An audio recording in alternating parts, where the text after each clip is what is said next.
ஹல்லேலூயா, ஹல்லேலூயா. இன்னைக்கு என்ன நாள்? Good Friday. இயேசு என்ன பண்ணியிருக்காரு? இயேசு ஒரு மிகப்பெரிய ஒரு மாற்றத்தை ஏற்படுத்தியிருக்கிறார். நல்லா கவனிக்கணும். கவனிக்கிறீங்களா? நல்லா கவனிங்க. காரணம் என்னன்னா, எப்போ நம்ம கேட்க ஆரம்பிக்கிறோமோ அப்போதான் என்ன பண்ண முடியும்? அதன்படி நடக்க முடியும். ஹல்லேலூயா. இன்னைக்கு மெசேஜ் அதை பத்தி தான். இயேசு சிலுவையில முடிந்ததுன்னு ஒரு விஷயத்தை சொல்றார். ஹல்லேலூயா. எதை முடித்தார்? ஹல்லேலூயா. முடிந்தது அப்படின்னு இயேசு சிலுவையில சொல்லும்போது என்ன காரியங்களை குறித்து அவர் என்ன பண்றாரு? முடிந்ததுன்னு சொல்றாரு. அப்போ ஒரு விஷயம் என்ன பண்ணுதுன்னு சொன்னா தொடர்ந்து நடந்துகிட்டே இருக்கு. அதுக்கு முடிவு கட்ட யாருக்குமே என்ன இல்ல, திராணி இல்ல. அதுவும் குறிப்பா மனுஷர்களுக்கு எந்த திராணியுமே இல்ல. ஹல்லேலூயா. அது என்ன அப்படின்றத நம்ம பார்க்கணும். ஹல்லேலூயா, ஹல்லேலூயா. வாசிங்க, இந்த வசனத்தை வாசிங்க. முதல்ல எங்க ஆரம்பிக்கிறோம்? முடிந்தது. எங்க இருக்கு அந்த வார்த்தை? யோவான்ல. யோவான் 19:30. இயேசு காடியை வாங்கின பின்பு முடிந்தது என்று சொல்லி. ஓகே, போதும். முடிந்தது. அப்போ ஒரு காரியம் இந்த உலகம் உண்டானதுல இருந்து தொடர்ந்து ஒரு காரியம் என்ன பண்ணிக்கிட்டே இருக்கு, தொடர்ந்து வந்துகிட்டே இருக்கு. அது என்னன்னா அதுதான் பாவம். நல்லா கவனிங்க. ஆதாமை தேவன் என்ன பண்றாருன்னு சொன்னா உண்டு பண்ணுகிறார். கவனிக்கிறீங்களா? ஆதாமை தேவன் உண்டு பண்ணும்போது தம்முடைய சாயலின்படியும் தம்முடைய ரூபத்தின்படியும் தன்னை போலவே மனுஷனை என்ன பண்றாரு? உண்டு பண்ணி தோட்டத்துல வைக்கிறார். இப்போ அவருடைய எதிர்பார்ப்பு என்னன்னா, இவன் என்னை போலவே இந்த பூமியை என்ன பண்ணணும்? நிரப்பணும்.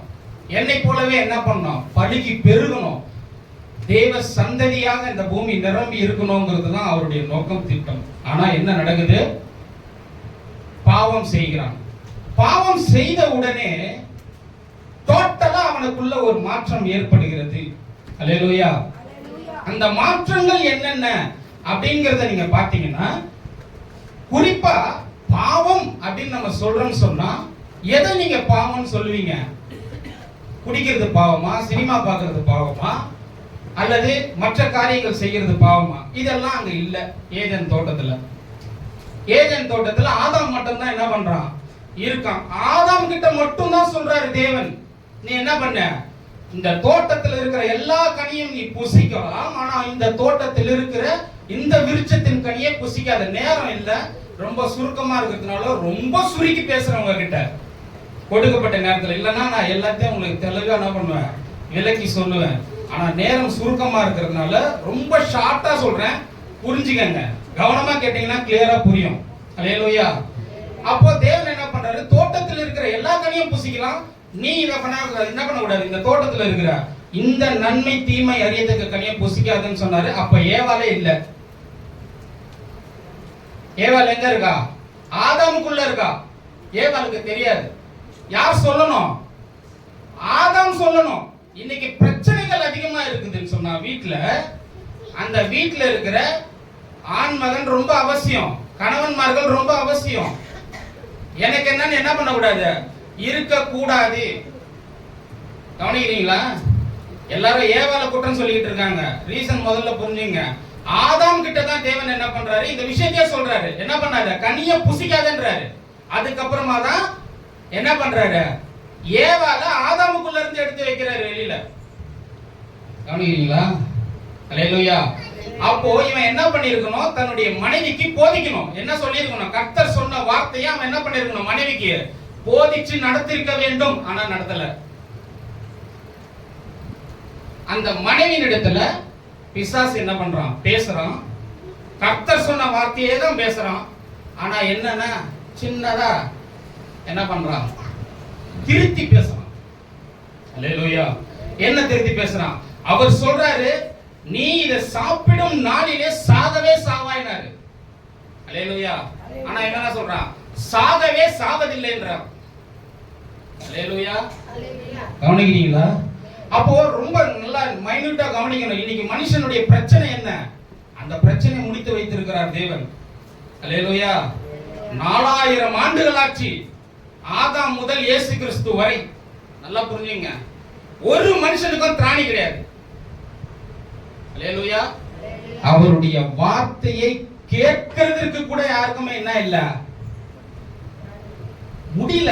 பாவம் அந்த அளவுக்கு மிகப்பெரிய விஷயமா இருந்துச்சு. அல்லேலூயா. முதல்ல ஒரு 2-3 அதிகாரங்களை பாத்தீங்கன்னு சொன்னா, இந்த பாவம் பெருக பெருக பாத்தீங்கன்னு சொன்னா, நோவாவின் காலத்துல அப்படிப்பட்ட பெருக்கம், அநியாயங்கள், அக்கிரமங்களும் என்ன பண்ணுது தேசத்துல. அவர் ஏன் இந்த மனுஷனை உண்டு பண்ணுங்கிற தேவனுக்கு கோபமே வந்து மனுஷர்களை அழிக்க ஆரம்பிக்கிறார். அதுல ஒருத்தன் அவர் வார்த்தையை கேட்டு நடக்கிறான். யார் அது? நோவா. நல்லா கவனிங்க, ரொம்ப சுருக்கமா சொல்றேன். வேதத்துல ஆதியாகமத்துல இருந்து நீங்க அப்படியே கவனிச்சுக்கிட்டு வந்தீங்கன்னு சொன்னா, நமக்கு சொல்லப்படுற அத்தனை பெயர்களுமே வந்து பாத்தீங்கன்னு சொன்னா, அவரை விசுவாசிக்கிறவர்கள், அவர் வார்த்தைக்கு மதிப்பு கொடுத்து அந்த வார்த்தையை கேட்கிறவர்கள் நாமங்கள் மட்டுமே மகிமைப்படுத்தப்பட்டிருக்குது. ஆபிரகாம், ஈசாக்கு, யாக்கோபு, இவங்க எல்லாம் யாருடைய வார்த்தையை கேட்டு நடக்கிறாங்க? தேவனுடைய வார்த்தையை கேட்டு நடந்தவர்கள். ஆனா அவர்கள் பாவத்தில் இருக்கிறாங்க, மனுஷர்களா இருக்கிறாங்க. ஒருத்தரும் என்ன பண்ண முடியல, பிரச்சனையை தீர்த்து வைக்க முடியல. அல்லேலூயா. அவங்களால என்ன பண்ண முடியல, அந்த பாவ பிரச்சனையை தீர்க்க முடியல. அவன் சொல்றான், ஏவாளை உண்டு பண்ணி வச்சவனே, இவள் என் மாம்சத்தின் மாம்சம், என் எலும்புல எலும்புன்னு சொன்னவ யாரு? ஆதாம் சொல்றான். அடுத்த நிமிஷமே, பாவம் செஞ்ச நிமிஷமே அவதான் என்ன பண்ணா. இன்னை வரைக்கும் அந்த பிரச்சனை இருக்கு. தப்ப மனுஷன் என்ன பண்ண மாட்டான், ஒத்துக்கவே மாட்டான். இன்னை வரைக்கும் இருக்கு அந்த பிரச்சனை. இது தப்புன்னு ஒருத்தர் என்ன பண்ண மாட்டாங்க, ஏத்துக்கவே மாட்டாங்க. அவங்களுக்கு அது சரி. அல்லேலூயா. ஒண்ணு. ரெண்டாவது கவனிங்க, பாவம் சொல்றோம் இல்லையா, அது என்ன என்ன பாவம்? இப்படிப்பட்ட எந்த பாவத்தையுமே அங்க கிடையாது, தோட்டத்துல பார்க்கவே முடியல. ஆனா ஒரு பாவம் செய்யறான். என்ன பாவம் செய்யறான்? தேவனுக்கு விரோதமான பாவம். அல்லேலூயா. இன்னைக்கு கூட பாருங்க, தப்புகள் நிறைய நடக்குது. ஆனா யாருக்கு விரோதமா செய்யறோங்கிறது தான் ரொம்ப முக்கியத்துவம் வாய்ந்து, அதுக்கேற்ற தண்டனைகள் மிக பெருசா இருக்கும். இன்னைக்கு இந்த பிள்ளைய நான் அடிக்கிறேன்னு சொன்னா, இது ஒரு பெரிய மேட்டர் கிடையாது. அல்லேலூயா. ஒரு சின்ன பிள்ளைய அடிச்சிட்டேன் அப்படி முடிஞ்சிடும். அதான் இது பிரைம் மினிஸ்டர் வராருன்னா, அவர் நான் அடிச்சேன்னா என்ன சும்மா விட்டுருவாங்களா? அடுத்த நிமிஷம் என்ன பண்ணுவாங்க, சுட்டு தள்ளுவாங்க. அல்லேலூயா. அப்போ இந்த பாவம்ங்கிறது யாருக்கு எதிரா செய்யறோம்? யாருக்கு எதிரா? தேவனுக்கு எதிரா. என்னை உண்டாக்கினவர், எனக்காக எல்லாவற்றையும் உண்டு பண்ணவருக்கு எதிராக நான் பாவம் செய்யறேன்னு சொன்னா, அது எவ்வளவு பெரிய விஷயம். அல்லேலூயா. அப்ப இதற்கு என்ன இல்ல, யாராலுமே என்ன பண்ண முடியல, பதில் சொல்ல முடியல. அவர் சாயல், அவர் ரூபத்தை இவன் என்ன பண்றான், இழக்கிறான். இழக்கிறான்னா என்னன்னா, எப்போ இவன் தேவனுடைய வார்த்தையை மதிக்காம பிசாசின் வார்த்தைகளுக்கு செவி கொடுத்தானோ, அன்னைக்கு என்ன பண்ணல, எனக்கு தேவன் வேண்டாம், எனக்கு இந்த வேலை என்ன பண்ணும் அப்படின்னு சொல்லி என்ன பண்ணிட்டான், முடிச்சிட்டான். அல்லேலூயா. இப்போ என்ன நடக்குது, அன்னையில இருந்து ஒவ்வொரு காரியங்களா நடக்குது. தேவன் என்ன பண்றாரு, இவங்க பாவம் செய்த உடனே வாக்கு பண்றாரு. என்ன வார்த்தை வாசிங்க, ஆதியாகமத்துல தேவன் ஒரு வாக்கு பண்றாரு.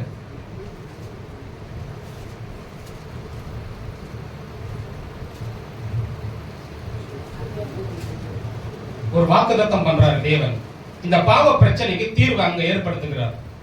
என்ன சொல்றாரு பாருங்க, உன் வித்து, அதாவது உனக்கும் ஸ்திரீக்கும், ஆதியாகமம் 3:15. நல்லா கவனிங்க இந்த வார்த்தையை. உனக்கும் ஸ்திரீக்கும், உன் வித்துக்கும் அவள் வித்துக்கும் பகை உண்டாக்குவேன். அவர் உன் தலையை நசுக்குவார், நீ என்ன பண்ணுவ, அவர் குதிங்காலை நசுக்குவார் என்றார். நல்லா கவனிங்க. என்ன நடக்குதுன்னா, பாவம் நடந்துருச்சு. இப்போ அதுக்கான சொல்யூஷன் என்ன பண்ணி ஆகணும், அவர் ஏற்படுத்தி ஆகணும். அதனால என்னன்னா, இவன் இழந்தது சாதாரண விஷயமே கிடையாது. என்ன பண்ணிடுறான், சாதாரண விஷயமே கிடையாது. காரணம் என்ன, தேவ சாயலை இழந்தான் மனுஷன். அல்லேலூயா. தேவ சாயலை இழந்தான். இப்போ மனுஷன் என்ன ஆகுதுன்னா, பாவம் உள்ளுக்குள்ள அவனுக்குள்ள வேலை செய்து அடுத்த 4வது அதிகாரத்துல ஆதியாகமம் 4 பாத்தீங்கன்னு சொன்னா என்ன நடக்குது? ஆதாம் தன் மனைவியாக ஏவாளை அறிந்தான். ஆதாமுக்கும் ஏவாளுக்கும் பிள்ளைங்க பிறகுது. 2 பேர் பிறகுறாங்க. நல்லா புரிஞ்சுங்க, 2 பேர் பிறகுறாங்க, காயின் ஆபேல். இந்த காயின் ஆபேல் பாவம் எவ்வளவு துரிதமா வேலை பார்க்குது, எவ்வளவு கொடூரமானதுங்கிறத நம்ம புரிஞ்சாதான் இயேசு சிலுவையில முடித்தது என்னங்கிறது நமக்கு என்ன பண்ணோம் விளங்கும். அல்லேலூயா. பிறக்குது. பிறந்த உடனே அவ என்ன பண்றா? அவர் சொன்ன பிள்ளை இதுதான் அப்படின்னு அவ என்ன பண்றா? யாரு? ஏவா நினைக்கிறா. ஆனா அங்க நடந்தது என்ன? கொலைகாரன். அல்லேலூயா. கொலைகாரன் வந்து பிறகுறான். பாவம் எப்படி உள்ள வேலை செய்து பாருங்க, இம்மீடியட்டா வேலை செய்யுது. பாவத்தையும் அதன் சாபத்தையும் எவ்வளவு கொடூரமானதுங்கிறத நம்ம யாருமே தெரிஞ்சுக்கிறதே கிடையாது. அல்லேலூயா. அல்லேலூயா. நல்லா புரிஞ்சுங்க, பாவம் எவ்வளவு கொடூரமானதுங்கிறத உபாகமத்துல தேவன் என்ன பண்றாரு? 28ஆம் அதிகாரத்துல 15 வருஷத்துல வந்து ஆசீர்வாதத்தை சொல்றாரு. அதுக்கப்புறம் என்னது? ஃபுல்லாவே சாபங்கள் தான். அந்த சாபங்கள் என்ன பண்ணோம்னு சொன்னா, தூங்காதீங்க, நல்லா கவனிங்க. அல்லேலூயா. ஏன்னா மதிய நேரம் சாப்பிடாம இருக்கிறீங்க, நல்லா கவனிங்க. தேவனுடைய வார்த்தை வரும்போது அந்த வார்த்தையை கவனமா கேளுங்க. அந்த வார்த்தை என்ன பண்ணும்? உள்ளத்துல ஒரு வார்த்தை உங்க உள்ளத்துல வேலை செஞ்சாலும் எனக்கு சந்தோஷம் தான். அல்லேலூயா. கவனிக்கிறீங்களா? 15 உபாகமத்து 28 முதல் 15 வசனம் ஆசீர்வாதம். அதுக்கப்புறம் இருக்கிறது எல்லாமே என்னதான்? சாபம். எப்பேற்பட்ட சாபம்னா, இந்த பாவம் எவ்வளவு கொடுமையானது, கொடூரமானதுங்கிறத விளக்கக்கூடிய விஷயங்கள். நீங்க வீட்டுல போய் பொறுமையா வாசிங்க. என்ன பண்ண தெரியுமா? அது ஒரு மனுஷனை அவன் அழியும் மட்டும் கூடவே இருந்து காலி பண்ணும் சாபம். அல்லேலூயா. இந்த பாவமும் சாபமும் ஒரு மனுஷனை வாழ விடாது. அவன் என்ன பண்ணும்? அவன் அழியும் மட்டும் அவன் கூடவே இருந்து அவன் என்ன பண்ணும்? ஒண்ணும் இல்லாம ஆக்கும். அதுதான் சாபம். பாவமும் சாபமும் அதுதான். அப்போ இப்ப மனுஷ பிரச்சனை என்ன? தேவனுடைய வார்த்தையை மீறி நடக்கிறது. அல்லேலூயா. ஒருத்தர் கூட என்ன பண்ணல. மனுஷன் பாருங்க, பாவம் உள்ள வந்ததுக்கு அப்புறம் அவருடைய வார்த்தையை கேட்க முடியல, அந்த வார்த்தையை கீழ்ப்படிய முடியல. 2 சந்ததி உண்டாகுது. ஒன்னு தேவ பக்தி உள்ள சந்ததி, இன்னொன்னு தேவனுக்கு விரோதமா இருக்கிற சந்ததி. நல்லா புரிஞ்சுங்க. இன்னைக்கும் சபைக்குள்ள அப்படிப்பட்டவங்க இருக்கிறாங்க. கர்த்தருடைய வார்த்தையை கேட்டு அதன்படி நடக்கிறவங்க இருக்கிறாங்க. எனக்கு என்னன்னு கேட்காம விட்டுட்டு போறவங்களும் இருக்கிறாங்க. அல்லேலூயா. அல்லேலூயா. அவர் சொல்றது என்ன? தேவ பக்தி உள்ளவர்கள். அதனாலதான் பாருங்க, காயினும் ஆபேலுக்குள்ள என்னது பிரச்சனை வருது. அவன் என்ன பண்றான்? அவனை கொலை பண்ணி போடுறான். அல்லேலூயா. அங்க ஆரம்பிக்குது பிரச்சனை. அங்க இருந்து தொடர்ந்து வந்துகிட்டே இருக்கு. ஒவ்வொருத்தர் ஒவ்வொரு விஷயமா வந்துகிட்டே இருக்குது. நீங்க கவனிச்சீங்கன்னா கிட்டத்தட்ட அவர் சொல்லக்கூடிய அந்த விஷயங்களை யாரெல்லாம் கேட்கிறா, நீங்க கவனிங்க. நான் சொல்ற மாதிரி ஒரு சில வார்த்தைகளை சொல்றேன், அதை மட்டும் நமக்கு யாத்திராகமம் 20:3. இப்போ என்ன ஆச்சுன்னா, இந்த மனுஷர்கள் வந்து பெருக ஆரம்பிக்கிறாங்க. பாவம் அவங்களுக்குள்ள வந்துருச்சு. ஆனா தனக்குள்ள பாவம் இருக்குதுங்கிறது அவங்களுக்கு என்ன பண்ண முடியல, புரிஞ்சிக்கவே முடியல. அல்லேலூயா. அதனால என்ன பண்றாரு தேவன்? என்ன பண்றாருன்னா, இஸ்ரவேல் ஜனங்களை வழிநடத்துறதுக்கு முன்னாடி என்ன பண்றாரு? 10 கட்டளையை கொடுக்கிறாரு. இன்னைக்கு கிறிஸ்தவர்களுக்கு இந்த 10 கட்டளை என்னன்னே தெரிய மாட்டேங்குது. 10 கட்டளை என்ன கட்டளை கொடுத்தாரு? அடிப்படை சத்தியம். இது நம்ம ஒவ்வொருத்தரும் புரிஞ்சுக்க வேண்டும். சின்ன பிள்ளைங்க முதல் கொண்டு எல்லாருக்கும் தெரியணும் இந்த வசனம். என்னது 10 கட்டளை? இயேசு சொன்ன 10 கட்டளைகள் என்ன? ஏன்னா இதன் அடிப்படையில தான் இயேசு மரிக்கிறாரு. அங்க இதை நிறைவேற்ற முடியல மனுஷனால. இதை நிறைவேற்றுறதுக்கு ஒரு மனுஷனுக்கும் திராணி கிடையாது. அவர் நிறைவேற்றி முடிக்கிறாருன்னு சொன்னா அந்த 10 கட்டளை என்ன அப்படிங்கறத நம்ம கவனிக்கணும் இல்லையா? அல்லேலூயா. வாசிங்க. என்னையன்றி உனக்கு வேறு தேவர்கள் உண்டாயிருக்க. பிரச்சனை என்ன தெரியுமா? பாவம் உள்ள புகுந்த உடனே நான் தான் எல்லாமே அப்படின்னு முடிவு பண்ணிட்டு என்ன பண்ணிட்டான்? அவன் இஷ்டத்துக்கு அவன் தெய்வங்களை உண்டு பண்ண ஆரம்பிச்சுட்டான். இன்னைக்கும் அப்படிப்பட்ட காரியங்களை என்ன பண்ணிட்டு இருக்காங்க எல்லாருமே? நேரா போறது, ஒரு கல் எடுக்கிறது, அதை சாமியா வணங்கின்னு உட்கார்ந்து இருக்கிறது. அல்லேலூயா. தனக்கு தானே என்ன பண்றாங்க? இஸ்ரவேல் ஜனங்க அப்படிதான் என்ன பண்ணாங்க? போயிட்டு வர கேப்ல மேல ஏறி போய் 10 கட்டலையே வாங்கி வர்றதுக்குள்ள இவங்க என்ன பண்ணிட்டாங்க, இருக்கிற நகை எல்லாத்தையும் கழட்டி போட்டு என்ன பண்ணிட்டாங்க, இம்மிடியேட்டா ஒரு கன்றுக்குட்டியை உண்டாக்கி அந்த கன்றுக்குட்டியை வணங்க ஆரம்பிச்சிட்டாங்க.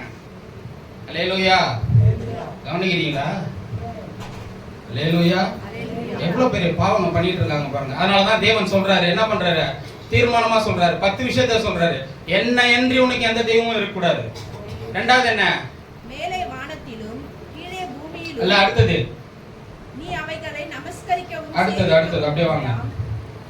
10 கட்டளை என்னென்ன, என்னிடத்தில் அன்பு கூர்ந்து என் கற்பனைகளை கைக்கொள்ளுகிறவன். நீங்க, நான் உங்களுக்கு டைம் இல்ல, எனக்கு நான் கடந்து சொல்லிடுறேன், சரியா? நீங்க 20ல இருந்து கிட்டத்தட்ட 17 வரைக்கும் வாஸ்து பாத்தீங்கன்னு சொன்னா இந்த 10 கட்டளைகள் சொல்லப்படுது. இந்த 10 கட்டளை முன்னாடி இன்னைக்கு நாம நடக்கிறோமா? நடக்கிறோம் மட்டும் ஆமென் சொல்லுங்க பார்க்கலாம். நான் ஒரு ஆமென் வரல. அல்லேலூயா. கொலை செய்யாதிருப்பாயாக, களவு செய்யாதிருப்பாயாக, விபச்சாரம் செய்யாதிருப்பாயாக, பிறருக்கு விரோதமாய் பொய் சாட்சி சொல்லாதிருப்பாயாக. இன்னைக்கு பொய் பேசாதவங்க யார் இருக்கீங்க? கை தூங்க பார்க்கலாம். அல்லேலூயா. அப்ப இன்னைக்கும் என்ன பண்ணிட்டு தான் இருக்கிறோம்? இந்த நியாயப்பிரமாண புஸ்தகத்தை அவர் சொன்ன இந்த 10 கட்டளையை நம்ம கை கொள்ளவில்லை. ஏன் இயேசு சிலுவையில மரித்தார், இன்னும் முடிந்ததுன்னு சொல்றதுக்கு ரீசன் என்ன? அல்லேலூயா. இந்த 10 படி செய்யறதுக்கு ஒரு மனுஷனுக்கும் திராணி கிடையாது. நல்லா புரிஞ்சுங்க, என்னோட சேர்த்து சொல்றேன், என்னாலையும் சேர்த்து சொல்றேன். இதை யாராலையுமே நிறைவேற்ற முடியாது. இந்த கட்டளை ஏன் கொடுக்கப்பட்டது தெரியுமா? 10 கட்டளை. நீ இதை செய்யணும்னு நினைப்ப, செய்ய முற்படுவ, 9ல பாஸ் பண்ணிடுவ, ஆனா 1ல ஃபெயில் ஆயிடுவ. ஒன்னு என்ன, ஒன்னு என்ன, கடைசியில பாத்தீங்கன்னு சொன்னா யாதொன்றையும் இச்சியாதிருப்பாயாக அப்படிங்கிற அந்த ஒரு லாஸ்ட் பாயிண்ட் இருக்கு பாருங்க, அங்க ஃபெயில். ஏன்? பழைய எஸ்எல்சி தெரியுமா? நான்லாம் அப்படிதான் படிச்சிருந்தான். என்னது பழைய எஸ்எல்சி?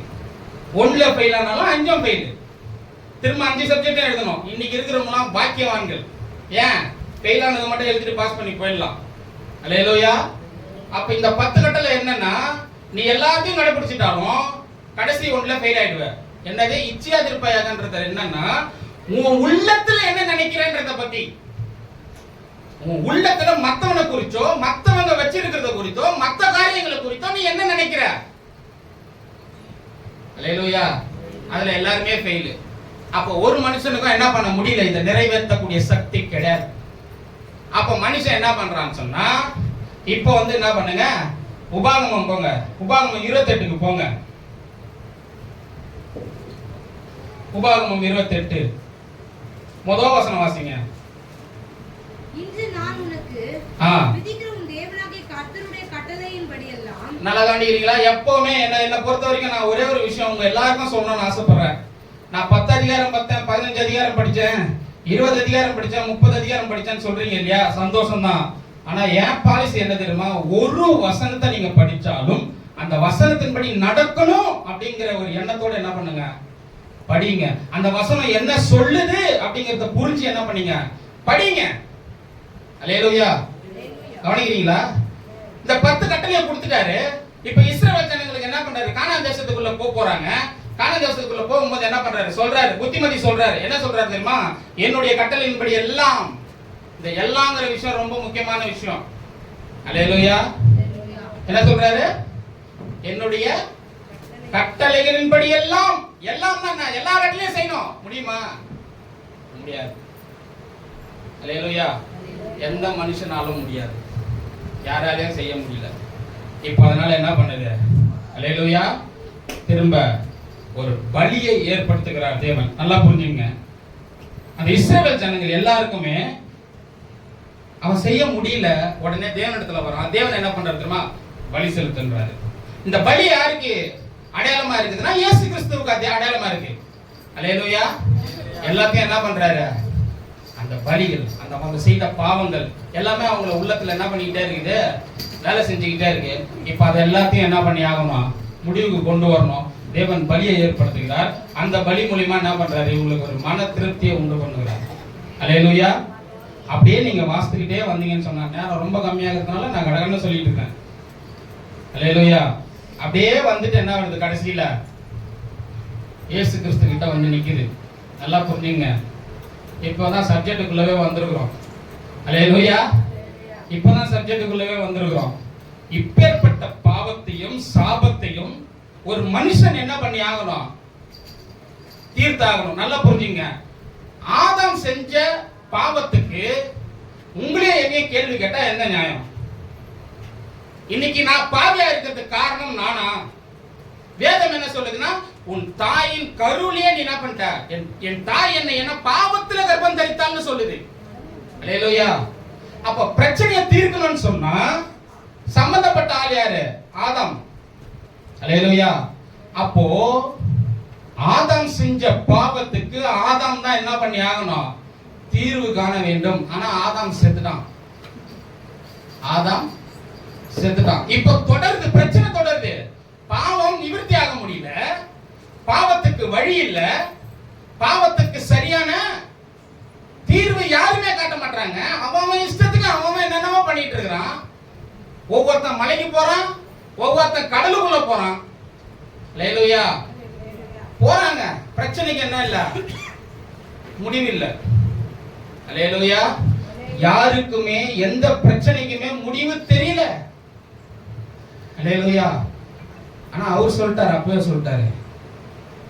தீர்க்கதரிசிகள் மூலமா அதுக்கப்புறம் ஆதியாகமம், யாத்திராகமம், உபாகமம், என்னாகமம், அல்லேலூயா, இந்த 5 புஸ்தகங்களுக்கு அப்புறமா தீர்க்கதரிசிகள் மூலமா சில விஷயங்களை உயிர்ப்பிக்கிறார். என்ன நடக்க போகுது அப்படிங்கறத அவர் என்ன பண்றாரு? சொல்லிக்கிட்டே இருக்காரு. அல்லேலூயா. ஒவ்வொரு தீர்க்கதரிசன புஸ்தகங்கள்லயும் பாத்தீங்கன்னு சொன்னா இயேசுவை முன் அறிவிக்கப்படுகிறது. இயேசு என்ன பண்ண போகிறார்? அல்லேலூயா. அவர் என்ன செய்ய போகிறார்? அவர் எங்க வர போகிறார்? எப்போ நடக்க போகிறார்? என்ன நடக்க போகுது அப்படிங்கிற விஷயத்தை எல்லாத்தையுமே ரொம்ப தெளிவா என்ன பண்ணிட்டே இருக்காங்க தீர்க்கதரிசிங்க, உரைச்சிக்கிட்டே இருக்கிறாங்க. அல்லேலூயா. அல்லேலூயா. கவனிக்கிறீங்களா? ஆனா நல்லா கவனிங்க. பாவ பிரச்சனை இன்னும் தீர்க்கப்படல. அப்போ பாவ பிரச்சனை தீர்க்கணும்னு சொன்னா நல்லா கவனிங்க. ஆதாம் செய்த பாவத்துக்கான பரிகாரம் ஆதாம் தான் செய்யப்படணும். ஆனா ஆதாம் உயிரோட இல்ல. இப்ப இந்த பிரச்சனைக்கு ஒரு முற்றுப்புள்ளி வைக்கணும். இந்த பாவத்துக்கு ஒரு முற்றுப்புள்ளி வைக்கணும். அல்லேலூயா. பாவத்தின் விளைவுகள் என்னென்ன பண்ணுச்சு அப்படின்னு பாத்தீங்கன்னு சொன்னா ஏகப்பட்ட விஷயத்தை பண்ணுச்சு. மனுஷனுக்கு மரணத்தை கொண்டு வந்தது, வியாதியை கொண்டு வந்தது, பொறாமையை கொண்டு வந்தது, எரிச்சலை கொண்டு வந்தது, இல்லாமையை கொண்டு வந்தது, அல்லேலூயா, தரித்திரத்தை கொண்டு வந்தது பாவம். இப்ப இந்த பிரச்சனைகளுக்கு எல்லாம் முடிவு கட்டப்பட வேண்டும். ஆனா ஆதாம் என்ன பண்ண முடியல. இந்த பிரச்சனைகள் அப்படியே தொடர்ந்து வந்துகிட்டே இருக்கு. முடிவு கட்டுறதுக்கு ஆள் இல்லை. அல்லேலூயா. அதனாலதான் தேவன் என்ன பண்றாருன்னா அவர் சொல்லுகிற பிரகாரம், நல்லா புரிஞ்சுங்க, மனுஷனை தேவ சாயலா உண்டாக்குனாரு. ஓகேவா? அவரை போலவே உண்டாக்குனாரு. அப்போ மனுஷன் இந்த பிரச்சனையை சால்வ் பண்ணணும்னு சொன்னா அவன் சுத்தமானவனா இருக்கணும். அல்லேலூயா. இங்க மீறப்பட்டது என்ன? பாவம்னா என்ன? அவருடைய வார்த்தையை மீறுவது. நல்லா புரிஞ்சுங்க. பாவம்னா என்னன்னா அவர் வார்த்தையை, நான் சொல்றேன் இதை சாப்பிடாத அப்படின்னு சொன்னார் பாருங்க, அந்த வார்த்தையை மீறினது தான் மிகப்பெரிய பாவம். இன்னைக்கு அந்த பாவத்தை எல்லாருமே பண்றோம். அல்லேலூயா. அல்லேலூயா. 10 கட்டளை நான் ரொம்ப பெர்ஃபெக்ட் அப்படின்றதுக்கு கொடுக்கப்படல. நான் எப்பேற்பட்டவன் அப்படிங்கறத நான் அதை படிக்கும் போது தெரியும் நான் என்ன இல்ல, கரெக்டா இல்ல. அதனால என்ன நான் என்ன பண்ணிக்கணும், மாத்திக்கணும் அப்படிங்கிறதுக்காக கொடுக்கப்பட்டது. இப்போ நான் மாத்தணும்னு பாக்குறேன், ஆனா முடியல. அதனால நான் என்ன பண்றேன், இப்போ தேவன் இடத்துல போறேன். இப்ப தேவன் என்ன பண்றாருன்னா அதுக்கு தீர்வு ஏற்படுத்தி வச்சிருக்கிறார். அவர் தான் யாரு? இயேசு. இப்ப இயேசுவை என்ன பண்றாருன்னு சொன்னா ஸ்திரீயின் வித்துன்னு சொல்லப்படுது. நல்லா கவனிங்க. ஸ்திரீயின் வித்து. ஸ்திரீக்கு வித்தே இல்ல. வித்தை கொடுக்கிறவன் யாரு? புருஷன். அல்லேலூயா. இப்போ ஆதாமுடைய அந்த கண்டினியூஷன் வந்துகிட்டே இருக்கும்போது அங்க முற்றுப்புள்ளி வைக்கணும் அப்படின்னு சொன்னா அங்க என்ன ஆகணும்? ஆதாமுடைய காரியம் முற்றுப்புள்ளி வைக்கணும். ஆனா அங்க முடியல. இப்போ தேவன் என்ன பண்றாரு? ஸ்திரீ கிட்ட கொண்டு என்ன பண்றாரு? கொடுக்குறாரு. ஸ்திரீ கிட்ட கொடுத்து, யாரு? மரியாள் அப்படிங்கிற ஒரு ஸ்திரீயை தேர்ந்தெடுத்து அந்த மரியாள் இடத்துல அவர் என்ன பண்றாரு? வார்த்தையை அனுப்பி, வார்த்தை மனுஷனா என்ன பண்ணுது? உருவெடுத்து அந்த வார்த்தை என்ன பண்ணுது? வந்து நிக்குது. இப்போ வாசிங்க 1 கொரிந்தியர் 15:45.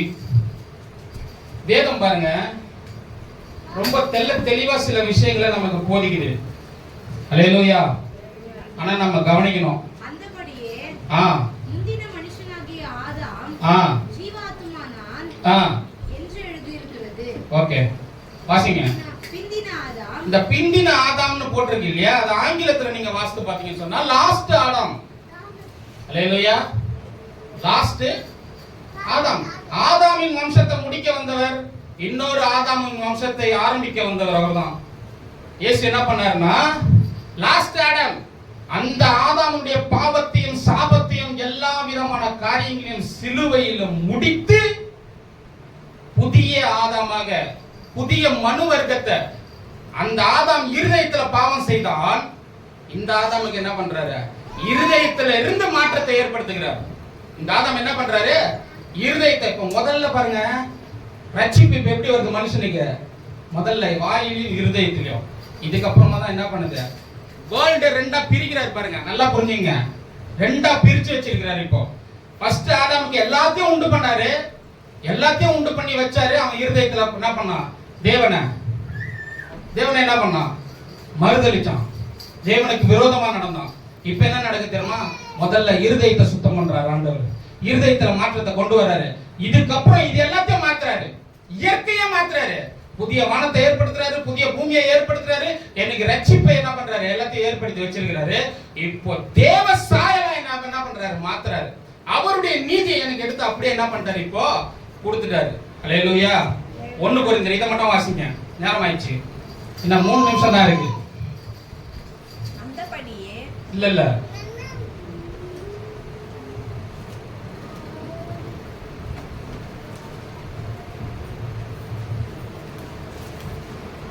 எபேசியர் வாசிங்க. இல்லனா என்ன பண்ணுங்க? ரோமர் 5:19 வாசிங்க.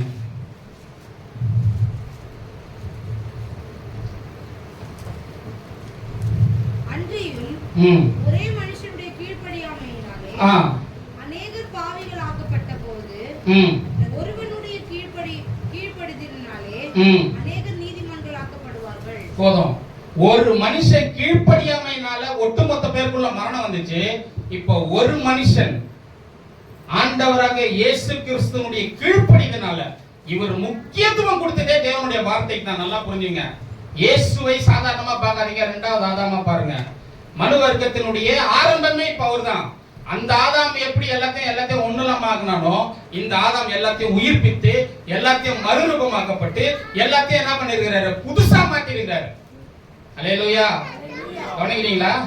அதனாலதான் ஒருவன் கிறிஸ்துவுக்குள் இருந்தால் எல்லாம் புதிதாயின, பழையவைகள் எல்லாம் ஒழிந்து போயின, எல்லாம் புதிதாயின. அப்போ இந்த இரண்டாவது ஆதாமுக்குள்ள ரட்சிக்கப்பட்ட ஒவ்வொருத்தரும் இருக்கிறோம். நல்லா புரிஞ்சுங்க, ரட்சிக்கப்பட்ட ஒவ்வொருத்தரும் இந்த இரண்டாவது ஆதாமுக்குள்ள இருக்கிறோம். இந்த இரண்டாவது ஆதாம் என்ன பண்ணிட்டாருன்னா, அந்த பழைய ஆதாமுடைய அத்தனை சாபத்தையும் பாவத்தையும் சிலுவையில் என்ன பண்ணிட்டாரு? முடித்து கட்டிவிட்டு என்ன பண்ணிட்டாரு? இப்போ புதுசா தேவனுடைய நீதியை நமக்கு கொடுத்து புது மனுஷனா மாத்திட்டாரு. ஒவ்வொருத்தருக்குள்ளும் புது இருதயத்தை கொடுத்து புது மனுஷனா மாத்தி இப்போ இவருக்குள்ள இப்ப தேவன் என்ன பண்றாரு தெரியுமா? தேவன் என்ன பண்றாரு? நம்மளை பார்க்கும்போது ஆதாமின் வம்சமா நம்மளை பார்க்கல. அல்லேலூயா. அவர் என்ன பார்க்கும்போது எப்படி பார்க்கிறாருன்னா, இயேசுவின் மூலமா என்ன பார்க்கிறாரு? இயேசுவுக்குள்ள என்ன பார்க்கிறாரு? அல்லேலூயா. இயேசு என்ன பண்ணாரு? அந்த ஆதாம் சாப்டர் முற்றுப்புள்ளி வச்சு முடிச்சிட்டாரு. இப்போ நான் என்ன பண்ணிருக்கிறேன்? புது விஷயம். இயேசு கிறிஸ்துவுக்குள்ளாக நான் என்ன பண்றேன்? என்னுடைய பாவத்தை எல்லாம் இவர் என்ன பண்ணாரு? சுமந்து தீர்த்தார். இவர் தான் என்னுடைய எல்லாமே அப்படின்னு சொல்லி நான் கவனிக்கும் போது இப்ப இதான் என்ன எப்படி பாக்குறாருன்னு சொன்னா, என்னுடைய பாவங்களையோ என்னுடைய விஷயங்களை பாக்குறது இல்ல. அதுக்காக நான் பாவம் செஞ்சுக்கிட்டே இருக்க முடியுமா? அப்படி செய்யக்கூடாதே. நீங்க வாசித்து பாருங்க, அப்படிதான் சொல்லப்பட்டிருக்குது. பவுல் ரொம்ப தெளிவா சொல்றாரு. அல்லேலூயா. அப்படி செய்யாதீங்க, பாவத்தை செய்யாதீங்க. அது நமக்கு தேவையில்லாத ஒண்ணே, அது நீங்க செய்யவே கூடாது. காரணம் ஏன்? அதுக்கு செத்தீர்கள். பாவத்துக்கு செத்து நீதிக்கு பிழைத்திருக்கிறோம் நம்ம. அப்ப அந்த காரியத்தை எப்படி நான் செய்ய முடியும்? அதை செய்ய முடியாது. கிறிஸ்து நமக்காக அவர் என்ன பண்ணியிருக்கிறாரு? பாவ பலியானதுனால நம்ம என்ன பண்ணிருக்கிறோம்? இன்னைக்கு அவருக்குள்ளாக அவருக்கு பேர்பட்ட யாருமே முடிக்க முடியாத காரியத்தை கிறிஸ்து நமக்காக சிலுவையில் என்ன பண்ணியிருக்காரு? முடித்திருக்கிறார். ஒரு விஷயம் நல்லா கடைசியா ஒரே ஒரு விஷயத்தை சொல்றேன், அதை மட்டும் நல்லா புரிஞ்சுங்க. 2 கொரிந்தியர் 5ஆம் அதிகாரம் 21வது வசனம்.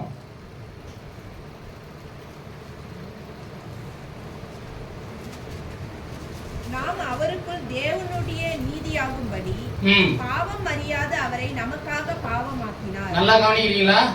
இன்னைக்கு என்ன பண்ணிருக்கிறோம்? குட் ஃப்ரைடே வந்திருக்கிறோம். நல்லா கவனிங்க. இன்னைக்கு குட் ஃப்ரைடே. இன்னைக்கு என்ன நாள், என்ன நடந்திருக்கு அப்படின்னா, தேவன் ஒரு காரியத்தை திட்டமிட்டு செஞ்சிருக்கிறாரு. என்ன காரியம் செஞ்சிருக்கிறாரு தெரியுமா?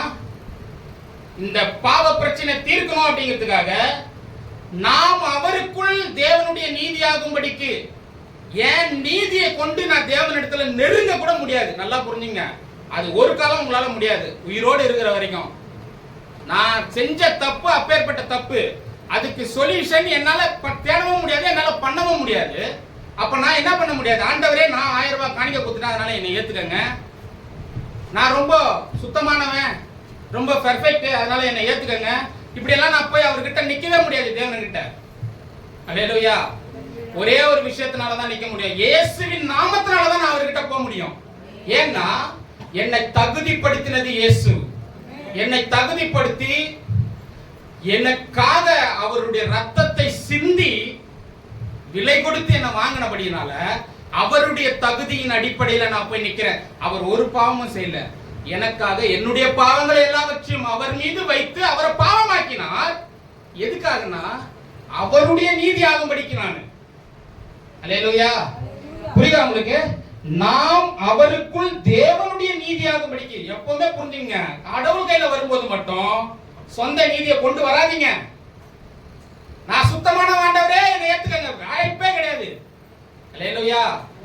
அவர் எதிர்பார்க்கிற நீதி, அவர் எதிர்பார்க்கிற பரிசுத்தம், அது அவர்கிட்ட மட்டும் தான் இருக்கு. அதற்கு நம்ம என்ன பண்ணோம்? அல்லேலூயா. என்னை தாழ்த்தி நான் அவர்கிட்ட வரணும். அல்லேலூயா. தேவனுடைய நீதி ஆகும்படிக்கு பாவம் அறியாத அவர் பாவம் பண்ணார். ஏன்னா நீதி எத்தனை அவர்கிட்ட போகவே முடியாது, கிட்ட கூட சேர முடியாது. அவருடைய நீதி தான் அவர் எதிர்பார்க்கிறாரு. ஏன் கேளுங்க, அவருடைய சாயலை தானே எனக்கு கொடுத்தாரு. அப்ப திரும்ப நான் அவர்கிட்ட போன மனுஷனா நான் அவர்கிட்ட போனோம்னு சொன்னா அவருடைய சாயல் எனக்கு அவசியம் இல்லையா? அந்த சாயலை தான் தேவன் என்ன பண்றாரு? எனக்கு உடுத்து வைக்கிறார். நீதி என்றும் சால்வையை கொடுக்கிறாரு. அல்லேலூயா. இப்ப நான் போகும்போது ஆண்டவராகிய இயேசு கிறிஸ்துவின் நாமத்தால நாங்க போய் நிக்கணும். அல்லேலூயா. ஜெபம் பண்ணும்போது எப்படி ஜெபிக்கிறோம்? அவர் நாமத்துல போனாங்க.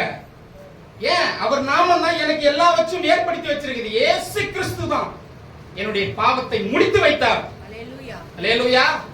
பாவத்தின் கூரை ஒடித்து வைத்தார். கவனிக்கிறீங்களா? என்ன கத்துக்கிட்டு இருக்கோம்? நம்ம என்ன பேசிக்கிட்டு இருக்கோம்? என் பாவ பிரச்சனை எப்படிங்க தீர்ந்தது? அதை நம்ம கேட்டுக்கிட்டு இருக்கோம். அல்லேலூயா. இவரை கொண்டாடணும். அல்லேலூயா. விட்டீங்கன்னா நான் என்ன பண்ணுவேன்? பறப்பேன் அவரோட கூட. அப்படி இருக்கு. அல்லேலூயா. அவ்வளவு பெரிய காரியத்தை பண்ணி இருக்கிறாரு. யாருமே செய்ய முடியாதது அவர் எனக்காக செஞ்சார். நன்றியால் உள்ளம் பொங்கணும் அப்படியே. அல்லேலூயா. அல்லேலூயா. கொடுக்கப்பட்ட நேரத்தை தாண்டி 2 நிமிஷம் 3 நிமிஷம் ஆயிடுச்சு. அல்லேலூயா. அதனால என் பிரச்சனையை முடிவு கட்டினவர் அவர். முடிந்தது. அல்லேலூயா. இனிமே நீங்க யாரும் ஆரம்பிக்காதீங்க. அல்லேலூயா. அவருக்குள்ள அவரை விசுவாசிங்க, அவரை நம்புங்க. தேவன் உங்களை அவருக்குள்ள தான் பார்க்கிறார். கிறிஸ்துவுக்குள் ஒருவன் இருந்தாலும் புது சிருஷ்டியா இருக்கிறான். பழையவைகள் எல்லாம் ஒழிந்து போயின, எல்லாம் புதிதாயின. இப்போ நீங்க புதுப்பிக்கப்பட்ட ஜனம், மறுபடியும் பிறந்தவர்கள் எல்லாருமே நீதிக்கு பிறந்திருக்கிறீங்க. அல்லேலூயா. அதுக்காக என்ன பண்ணுங்க? வாழுங்க. கர்த்தர் ஆசீர்வதிப்பார்.